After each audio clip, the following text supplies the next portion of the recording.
Hello YouTube. Today we're going to take a look at the brand new Taurus Deputy single action revolver. I just picked this up a few days ago. This is not a pure unboxing. I've already opened it and looked at it and kind of messed around with it a little bit. I haven't shot it yet, but we're going to take kind of a first look at it. So this of course is the box that it comes in by Taurus, and there is the Deputy revolver single action right there. And then of course here I'm gonna pull out some paperwork in here. This is the instruction manual. There's one or two things, set that aside, one or two things I kind of wanted to look at in here. But this is the revolver, and it is based off of course, the Colt single action Army 1873 design. I'm gonna go over a few things with you on this one. This serial number on this particular model indicates it's within the first 900 that were made. So this just came out. It was just announced at SHOT Show earlier this year. As of the recording of this video, depending on when you're watching it, we're in April 2024. So if you're a few years down the road from now, obviously it's been out for a while. But for now, at the recording of this video, this is a brand new model that was just released at SHOT Show, or just announced at SHOT Show, and finally is reaching stores. So I'm just going to go over one or two things in this instruction manual real quick that I thought was a little noteworthy. 2 hours later. There we go. I had to find the page. So these are the specifications that they give you. A lot of this you can find on their website. This model, of course, comes in 2 calibers. There's 4 configurations, 2 calibers and 2 barrel lengths for each caliber. So you can get it in 45 Colt, in a 5.5 inch barrel, or a 4 3/4 inch barrel. And you can get it in a 357 Magnum in a 5.5 inch barrel, or a 4 3/4 inch barrel, 3/4 inch barrel. So those are currently the 4 configurations you can get it in. It may or may not come in different configurations in the future. I'm not sure about that. This particular model is the 45 Colt, and it is the 5.5 inch barrel, which extends beyond the ejector rod. The 4 3/4, of course, ends here. I just prefer the 5.5 inch. I kind of like the aesthetic of it a little bit better. I find that when they cut it down to the ejector rod, the barrel being the same length, it looks a little odd to me. So I just prefer the slightly longer barrel. I know the originals, of course, were like 7 inches, but the 5.5 I think is a very good balance of being a shorter, more practical barrel, but also keeping that aesthetic that it has. So what's notable in here that I wanted to point out, they do have the weight and the dimensions, which again, they're on the website. I'm not going to go over those here, but the grips on this are a black polymer grip, and they're nice grips. But what this says in here is grips are polymer/wood, as in it seems like there's going to be a wood option at some point in the future. That's what I interpret that to be. Right now, these are the only grips that are available for it. So no matter which configuration you get, this is what it's going to look like. But this leads me to believe that there is going to be a wood grip option at some point in the future. Okay, so the other point I'm going to get to in the instruction manual, I'll get to in a little bit. Let me go on with the features of this. Again, we talked, this is a single action revolver, which means the trigger will not do anything until you cock the gun. Now, some people are confused with what a single action is or what a double action is. I've actually heard that there were some newspaper reports, even back in the 1800s, where they mistakenly called these double actions because the reporter thought that cocking was a action and then pulling the trigger was a second action, making it a double action because the shooter had to perform 2 actions to shoot it. Imagine that, the press reporting on something that they don't know about, right? Who would have thought? But what the single action refers to, I'm sure most of you know this, but in case you're new to guns and you're not sure, the single action refers to the trigger, not what the shooter is doing, but what the trigger does. So In a single action revolver, the trigger performs one action, and that is it releases the hammer when you pull it. It doesn't do anything else. It can't do anything else until the hammer is cocked, because the only action it can perform is releasing the hammer. By contrast, a double action, and you have to forgive me, I don't have an actual double action revolver, so we're going to use a stand-in. This is my son's little cap gun. We'll use this as a stand-in. And like anything, we're going to make sure that this is empty. So we have an empty chamber here.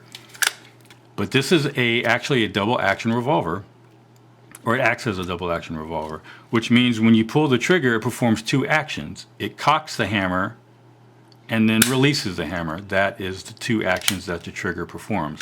You can also cock it and then treat it like a single action. But the trigger is capable of two actions: cocking the hammer and releasing the hammer, which makes it a double action revolver because the trigger can perform two actions.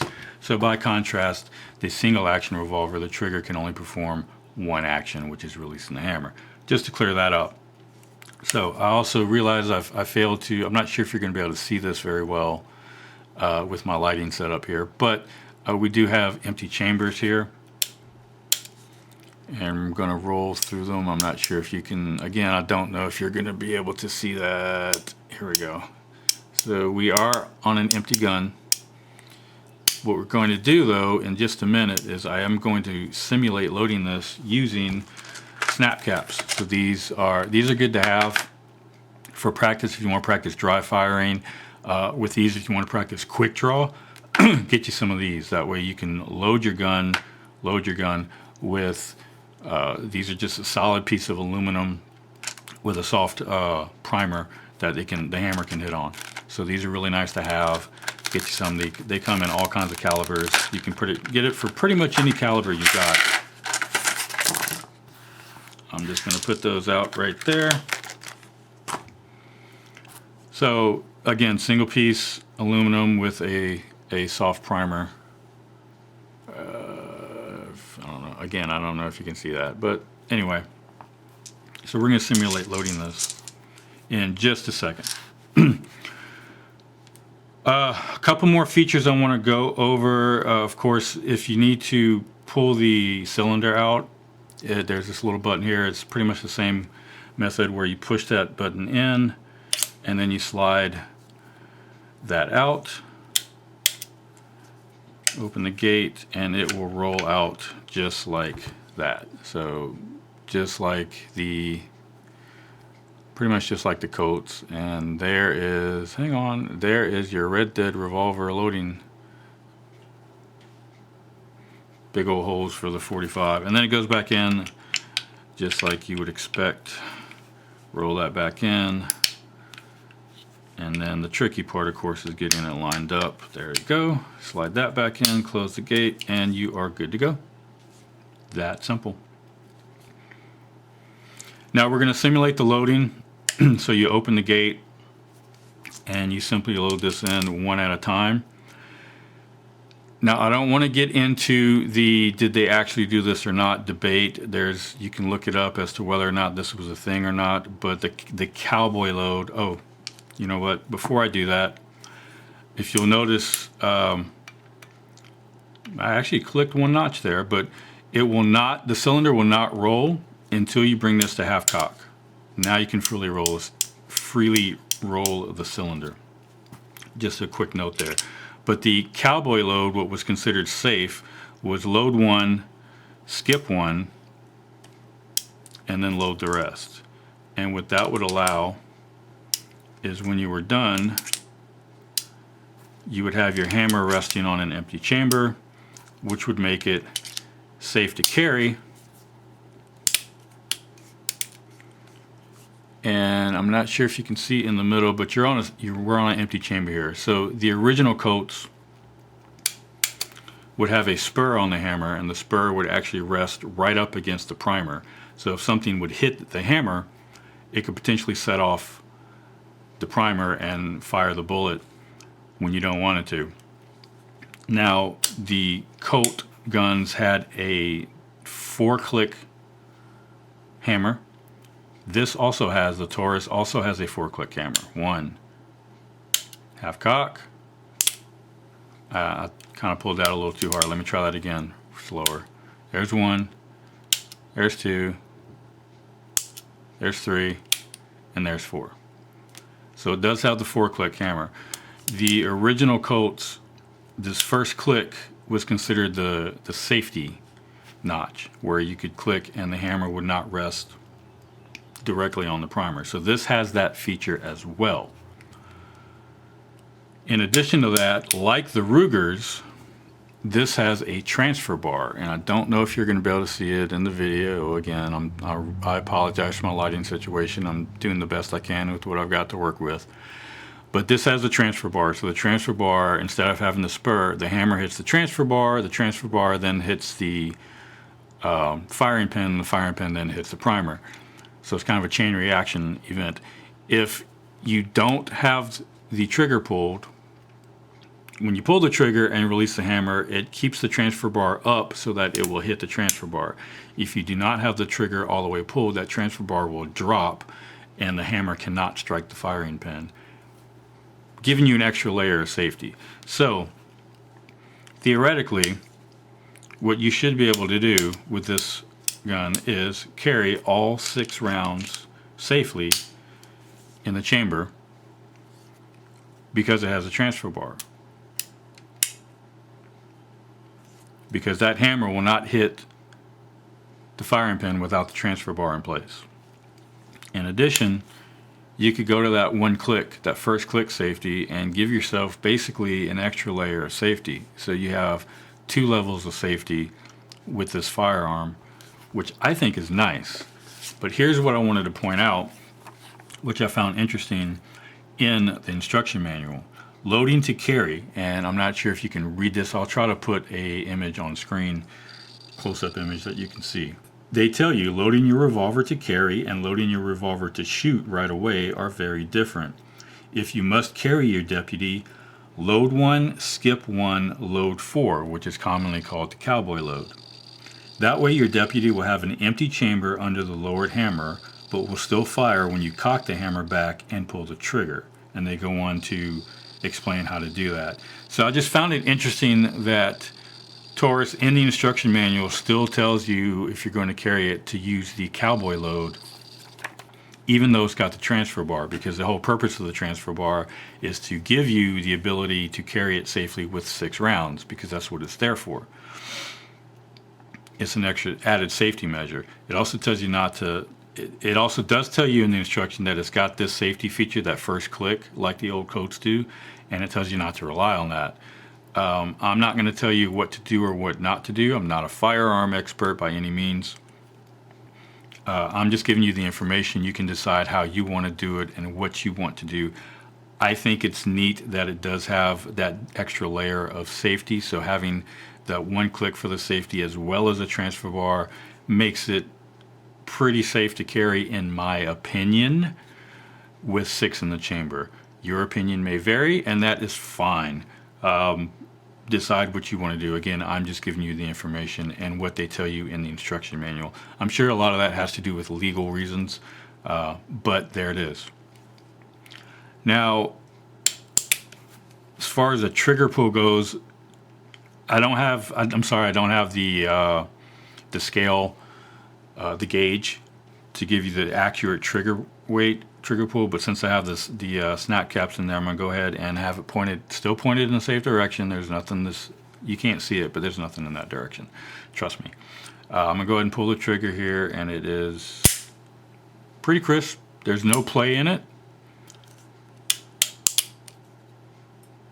I mean, it's right there on the wall already. There's absolutely no play in that trigger, and it's good to go. So I think it's got a pretty good trigger, in my opinion. The 4 clicks is nice, just because of the sound. But there you have it. I haven't taken it to the range yet. I plan to do that here in the next couple of days. I was going to clean it up and take it to the range. One thing I wanted to point out, it does have Taurus International Manufacturing Bainbridge, Georgia, listed here. But on the opposite side, and I'm sure this isn't going to be picked up in the video, but right here it has Taurus Armas, I'm sorry if I pronounced that wrong, made in Brazil. So I haven't seen, I know there's not a lot of videos on this model out yet, and I'm sure a lot of you are wanting all the details you can get. I'm not familiar enough with the Taurus brand to know where all of their guns are typically manufactured. I don't know where all of their manufacturing plants are, but this particular model is made in Brazil. There you go. Just so if you wanted to know that, there it is. Fit and finish seems to be great. I don't know if this is an actual pure blued finish because it doesn't say blued in the instruction manual or on the website. I think it has it listed as like some sort of a matte black or something like that. It's kind of glossy though, but they don't have it listed as blued, so I don't know what their process is for actually coloring it black. It looks great. Don't get me wrong. It looks wonderful, but I don't know if it's a true blue or not. Bluing process. I don't know what their coloring process is. It does say Deputy right here. Again, I don't know if you're going to be able to see that on camera. It's got the Taurus symbol. It says Deputy in a nice kind of Western style font, and then it says 45 Colt on mine because mine is a 45 Colt. One thing I did notice, and we're going to unload it here. So most of these will just drop out. If you actually shoot it, the cases tend to expand a little bit and you'll have to use that ejector rod. But with these, most of these will drop out. I think one was slightly oversized and didn't want to drop on its own.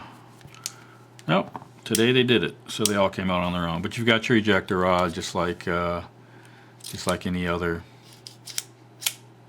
1873 single action Army. One thing I noticed though when I did put these in for the first time is when I went to turn it, and it's not doing it now, but the first time the back of this would rub just slightly right here on where the hinge on that loading gate is. So I would turn it and it would actually stop right there, and it didn't want to go. I kind of had to push it just a little bit. I don't know if that's just it being brand new and the fit and finish is a little tighter, the tolerances are a little tighter than they should be, or if it just needed to be worked out. But as you can see, it's turning smoothly now with no issues. That's the one that was a little tight. But just a heads up in case you come across that, I just had to give it a little bit of a nudge, and then it seated in. And once that first one went through, the rest were fine. It was like it just kind of had to seat itself for a second, just by maybe a millimeter or two, and then the rest would rotate through fine with no problems. So that was the only thing I've come across so far in terms of fit and finish. And there's the one that doesn't want to come out on its own. So I was able to duplicate that for you. The rest should fall out. There we go. And that's it. I'm gonna put those to the side. So there is the Taurus Deputy single action revolver. And there's one more thing I want to do for you guys. And I know you're wondering what this, some of you probably wondering what the springs are like under here. I'm curious too, actually. I have not taken the grips off. So we're going to go ahead and do that real quick before I end the video. And I'm going to try to get this off for you.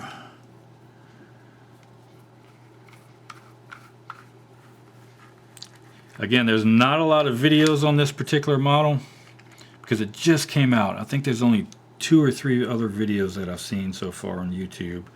I'm sure more will come out in the future, but everybody's wanting to get as much information about them as possible. So there you go. There is, if you can see that, that's inside, that's the spring that they're using. So it looks like they're going with the traditional Colt style spring as opposed to what Ruger runs. I believe that's correct. You can correct me if I'm wrong. Again, I don't claim to be a firearm expert. I'm just some guy on YouTube that likes guns. So, and this is my, by the way, this is my first single action revolver ever. I've been wanting to get into cowboy shooting, and I actually do want to get a pair of the Rugers, but the price point on this one was too good to pass up, because the Rugers that I want, the Vaqueros, I want to get, of course, for cowboy action shooting you need two, and I want to get a pair of them, but I want to get a pair with sequential serial numbers, which requires me having to buy both at the exact same time. Otherwise, it's just not going to happen, right? So I'm not prepared to spend that kind of money right now. So when I saw this one, the price point was just kind of too good to pass up. It's listing currently, again, this is April 2024, so you know, if you're watching this video in 2030, don't go in the comments and go, it's not selling for that. This is the April 2024 price. I think the list price is showing for around 600, but they're not selling for that. Midway had this for under 500. I think with shipping and taxes, I was able to get this for right at 500. And then, of course, if you order online, of course, you have to do a transfer fee with whatever FFL you have it sent to. But you can find these for around 5 or under 5 if you're lucky. You should be able to find them for under 5, I should say. So at that price point, it makes this very attractive gun to get into single action shooting. Again, these 4 clicks are really pretty cool, and then the addition of the transfer bar. It just seems like a nice gun overall. We'll see how it holds up over time, and I'm excited to take this to the range. For now, I think that's going to be it. Thanks for watching, and hopefully I can get some more videos out for you guys in the near future. Take it easy.